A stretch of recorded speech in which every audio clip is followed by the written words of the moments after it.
Halo semuanya, kembali lagi bersama saya Thor. Gimana? Lancar? Sebuah film Korea bertema action thriller, film yang mengisahkan seorang petinju muda berdarah campuran Korea Filipina yang hidup dalam kemiskinan di Filipina bersama ibunya yang sakit parah. Untuk mendapatkan biaya pengobatan ibunya, ia memutuskan pergi ke Korea Selatan mencari ayahnya yang telah lama meninggalkannya, berharap membantu membiayai ibunya yang membutuhkan dana untuk biaya operasi. Namun setibanya di Korea, hal tak terduga pun terjadi. Lalu bagaimana kelanjutannya? Penasaran? Oke, tanpa banyak bangus di awal, langsung saja kita bahas.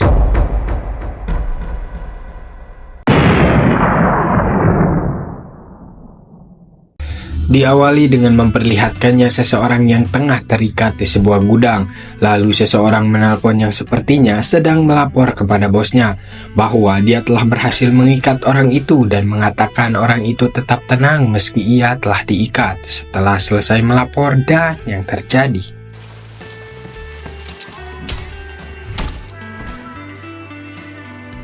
Ya, entah bagaimana ia bisa terlepas dari ikatannya dan dengan gampangnya ia melumpuhkan orang-orang itu.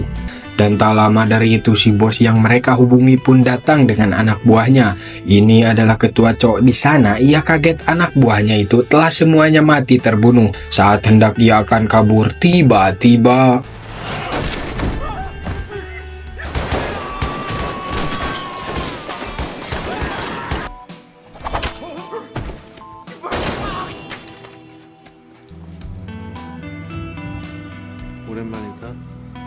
ya, orang ini ada seorang pembunuh bayaran yang karismatik, tenang dalam melakukan aksinya. Kita sebut saja Ricky. Ia menyiksa ketua Cho di sana dengan sebuah obeng. Ia akan membunuhnya sehingga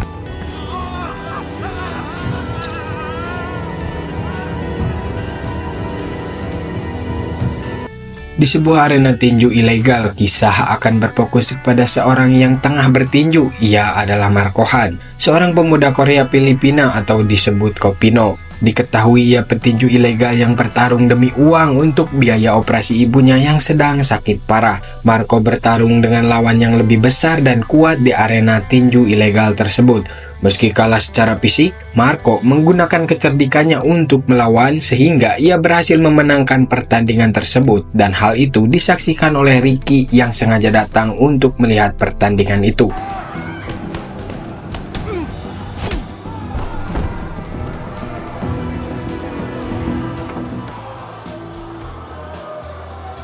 Selesai gelut, Marco menerima uang hasil pertarungannya. Setelah itu ia kembali ke rumah kecilnya dan terlihat ibunya tengah terbaring sakit tak berdaya. Ia merawat ibunya itu dengan penuh kasih sayang.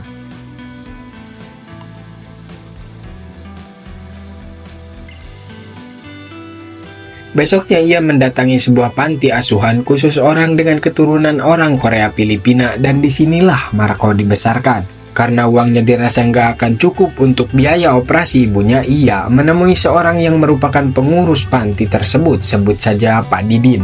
Di sana ia menanyakan informasi tentang keberadaan ayahnya, namun si Pak Didin belum mendapatkan info soal itu. Sebelum Marco pergi, ia memberikan sejumlah uang untuk menyewa orang Korea mencari di mana ayahnya berada.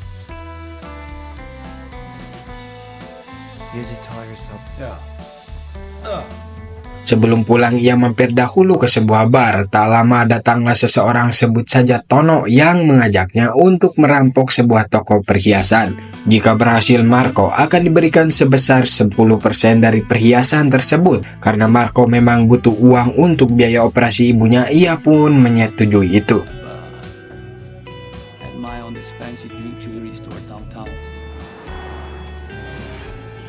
Sehingga malamnya mereka pun beraksi. Si Tono akan menunggunya di dalam mobil, sementara Marco ditugaskan untuk mencurinya sendirian. Saat hendak membuka pintu itulah tiba-tiba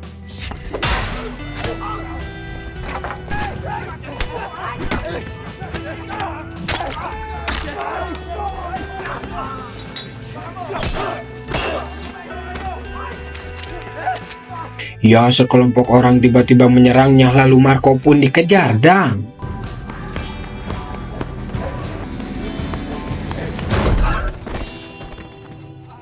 Ya, ia pun tertabrak oleh seorang perempuan, namun anehnya sekelompok orang itu langsung pergi ketika melihat perempuan tersebut.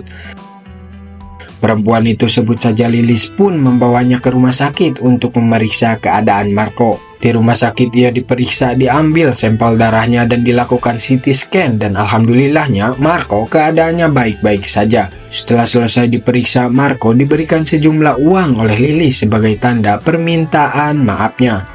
약속하지만 이것도 좀. Selesai dengan itu, Marco mendapat sebuah telepon dari Pak Didin dan langsung OTW ke panti asuhan. Di sana Pak Didin mengembalikan uang yang sempat Marco berikan padanya dengan alasan uang tersebut hasil keringatnya. Dan di sana Pak Didin mengatakan bahwa mereka tak perlu capek-capek mencari keberadaan ayahnya, karena pihak si ayah yang akan menemuinya sekaligus akan membawanya ke Korea untuk dipertemukan dengan sang ayah. Dan Pak Didin memberikan sebuah kartu dengan nomor telepon seseorang yang jika Marco membutuhkan bantuan, ia tinggal menghubungi nomor yang berada dalam kartu tersebut. 내 선물이다. 난 전화카드야. 표고리 모양 그걸로 땡이지. 언제? Singkat cerita, terlihat mobil berhenti di depan rumahnya Marco dan keluarlah seseorang dalam mobil tersebut.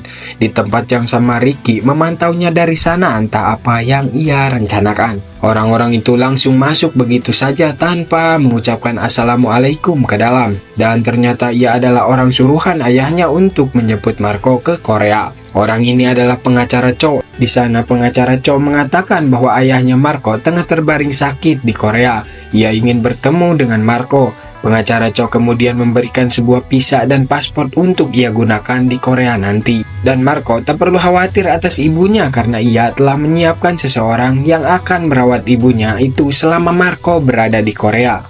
Meski awalnya ragu, Marco memutuskan untuk pergi ke Korea Selatan, meninggalkan sang ibu yang sakit dengan harapan menemukan sang ayah dan meminta bantuan. 비행기 타려면 역시 돈이 좋아? 그치?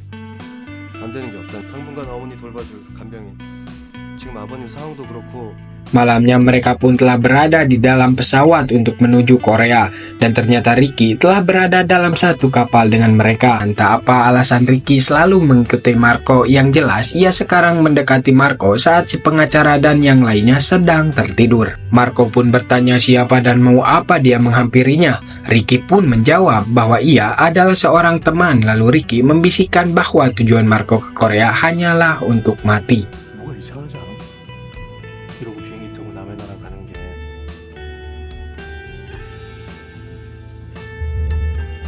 Singkat cerita, tibalah mereka di Korea. Di sana pengacara Cho menghubungi seseorang. Ya, ternyata itu adalah Lilis. Entah apa hubungannya, yang jelas Lilis mengabarkan bahwa ia telah menyelesaikan misinya. Ya, dia telah membunuh si Tono dan membunuh orang yang menjaga si ibu, sekaligus membawa si ibu dan dipindahkan ke suatu tempat. Sampai sini bisa kita simpulkan bahwa Lilis bukanlah orang sembarangan. Dan ternyata Lilis berada di tempat yang sama, yaitu bandara, dengan seorang perempuan yang tiada lain itu adalah anak si ayah sekaligus saudari tiri Marco. Namun berbeda ibu, kita sebut saja Tari. Ternyata Lilis tiada lain adalah orang suruhan Tari, dan kini ia akan merencanakan sesuatu atas perintah dari Tari dan belum diketahui secara pasti apa tujuannya itu.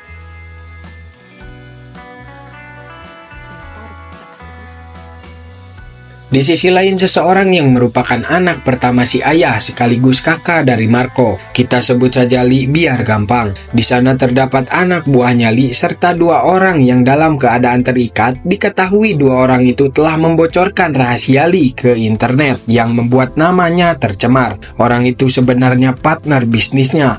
Li adalah sosok orang yang kejam dan serakah. Bisa kita buktikan ia tak segan-segan membunuh kedua orang itu tanpa belas kasihan.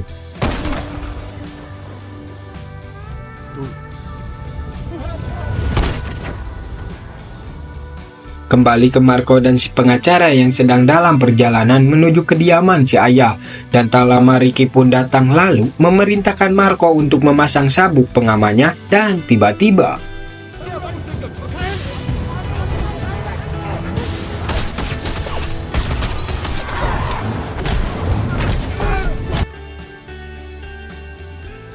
Ya, mereka pun oleng sampai masuk hutan. Beruntung, Marco baik-baik saja meskipun sedikit merasa sakit dan hendak pingsan. Sementara Ricky, ia menembaki si pengacara serta anak buahnya yang masih hidup.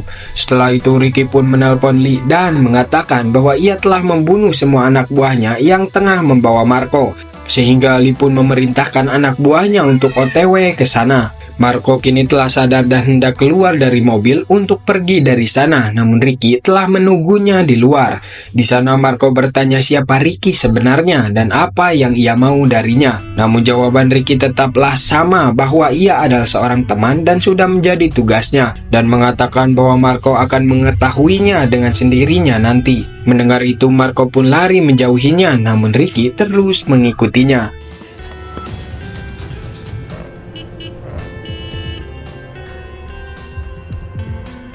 Sampai Marco merasa kelelahan di sana, Marco sempat berhenti tepat di sebuah jembatan, namun ternyata Marco memutuskan untuk loncat dari jembatan daripada ia menyerahkan diri, sehingga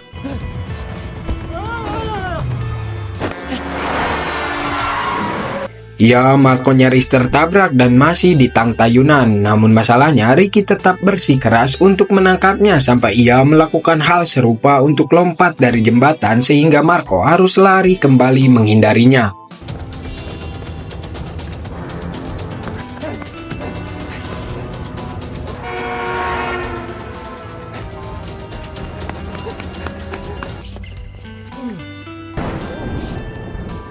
Sementara itu anak buahnya Lee telah menemukan si pengacara Cho dan anak buahnya yang sudah tak bernyawa, sehingga mereka pun langsung memberitahukan hal tersebut kepada Lee. Sementara di sisi lain Marco setelah capek berlari dan menganggap Ricky telah berhenti mengejarnya, ia mencoba menghubungi nomor yang berada di kartu yang diberikan oleh Pak Didin. Setelah telepon diangkat, ternyata itu adalah nomor Lilis. Marco pun meminta bantuan terhadapnya. Lilis pun menyuruhnya untuk tetap di sana karena ia akan menjemputnya saat itu juga.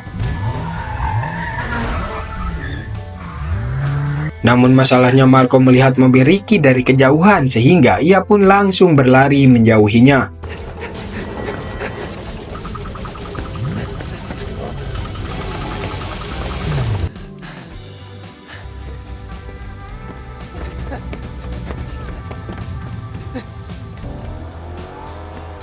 Namun Lilis datang sehingga Marco langsung masuk ke dalam mobilnya. Di dalam mobil itulah Marco sedikit terkejut bahwa orang yang berada di hadapannya sekarang itu adalah Lilis yang sempat menabraknya tempo lalu. Marco pun lantas bertanya siapa Lilis sebenarnya dan ada apa dengan semua ini. Lilis pun menjawab, 서두르지 마. 쉽게 전에 다 알게 돼 있어. tak lama mereka pun melihat gerombolan mobil Lee serta anak buahnya. Saat mereka saling berseberangan itulah Lee melihat Marco yang dibawa oleh Lily, sehingga ia memerintahkan anak buahnya untuk putar balik lalu mengejar mereka. Saat mereka sedang dikejar, Lilis mengatakan kepada Marco bahwa yang mengejarnya sekarang itu adalah kakak Marco, yaitu Lee. Tak lama Lee pun menelpon Lilis. Ia bertanya mengapa ia mengkhianatinya. Ya, terungkap sudah bahwa Lilis pada awalnya bertugas untuk Lee, namun seperti yang kita tahu, Lilis dibayar oleh si Tari dan sedang merencanakan sesuatu.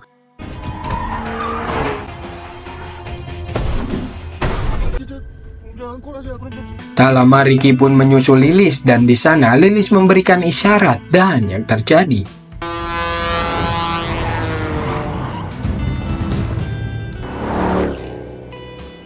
Lilis dan Marco pun berhenti di sebuah hutan.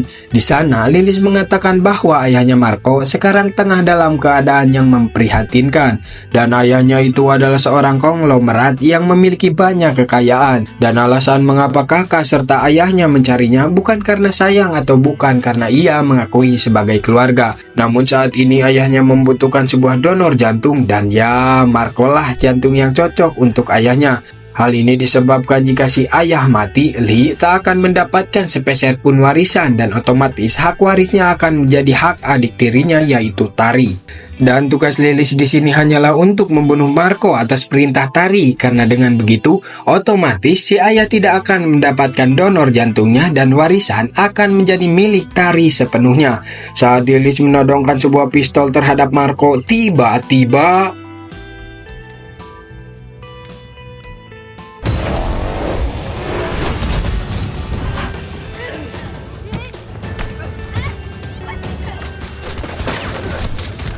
Ya, Ricky pun datang sehingga Marco bisa melumpuhkan Lilis dengan mudahnya dan ia berhasil kabur dari sana. Namun terjadi saling adu tembak antara Lilis dan Ricky di sana sehingga inilah yang terjadi.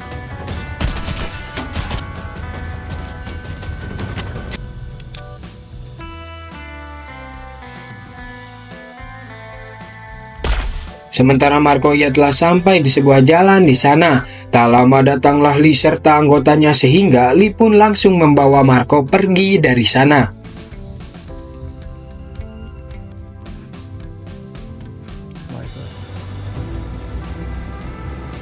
Marco pun dibawa ke rumah dan ia dipertemukan dengan sang ayah yang tengah terbaring tak berdaya. Namun mereka langsung meringkus Marco dan membiusnya dengan suntikan sehingga ia langsung tak sadarkan diri. Setelah itu Marco yang tak sadarkan diri dibawa ke ruang operasi untuk diambil jantungnya dan didonorkan ke si ayah. Saat para dokter semuanya bersiap-siap, tiba-tiba Marco tersadar. Lalu si dokter memerintahkan untuk menyuntikkan kembali obat biusnya. Namun yang terjadi,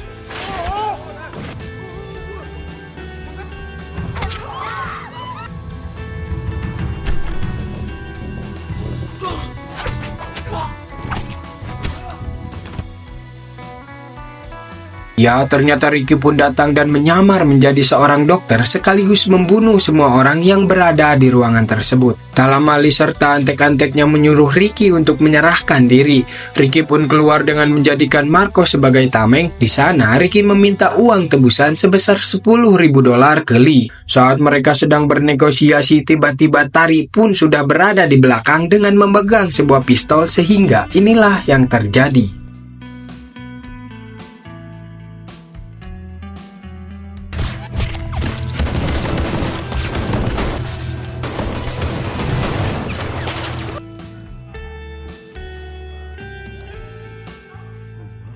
Ya, tembakan itu berhasil mengenai paha Ricky dan ternyata tembakan tersebut juga mengenai si ayah. Sementara Lee mendapati kabar dari anak buahnya yang memantau dari CCTV mengatakan bahwa ayahnya tak sengaja tertembak sehingga ia langsung masuk ke ruangan itu.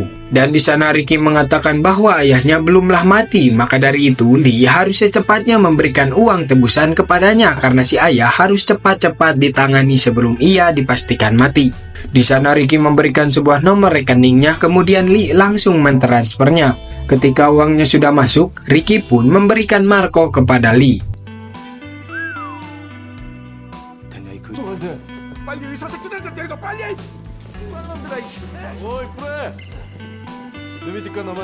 Saat Ricky akan pergi dari sana, jelas Lee tak akan membiarkan uangnya lenyap begitu saja.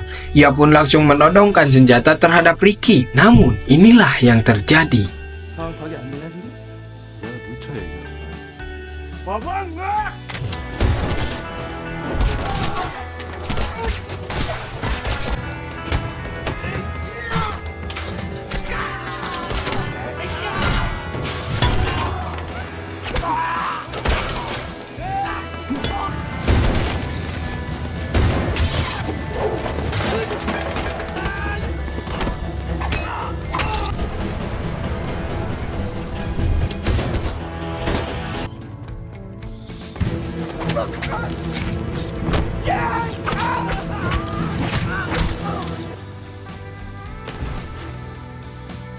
Ya, Ricky dengan brutalnya membasmi mereka sekaligus berhasil membunuh Lee hingga ia modar. Marco yang melihatnya pun sampai Hokcai melohok baringacai dibuatnya.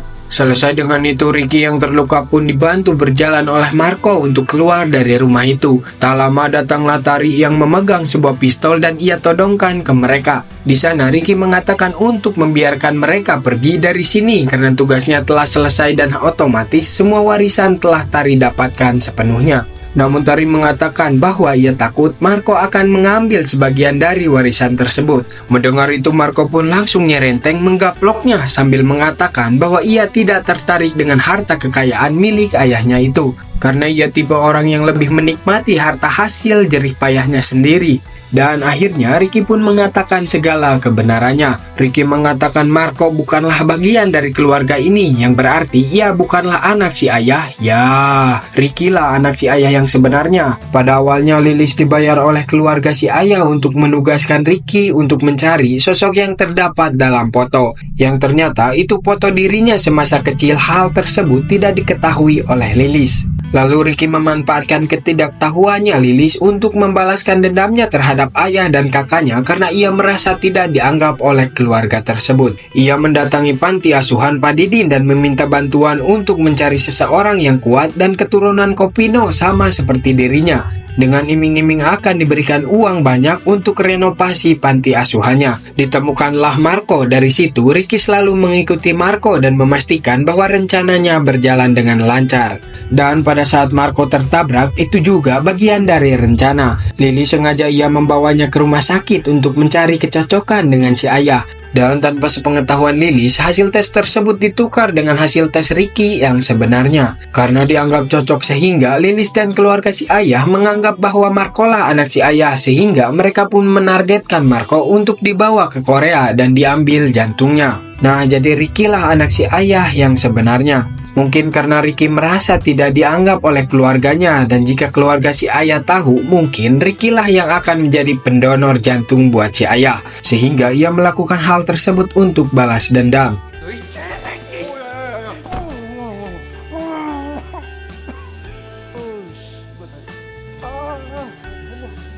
Ricky memanglah sosok yang kejam menjadikan Marco sebagai alatnya, akan tetapi uang tebusan yang sebesar $10.000 ia berikan terhadap Marco untuk biaya operasi ibunya, dan sebagian lagi ia berikan ke Pak Didin untuk membangun panti asuhan yang lebih layak. Setelah semuanya berakhir, Marco merasa senang karena ibunya telah dioperasi dan operasinya berjalan dengan lancar. Tak lama Ricky pun datang dan mereka pun mengobrol di luar. Film pun berakhir dengan adegan kebahagiaan. Ricky menganggap Marco sebagai saudaranya, begitu juga sebaliknya, dan film pun selesai.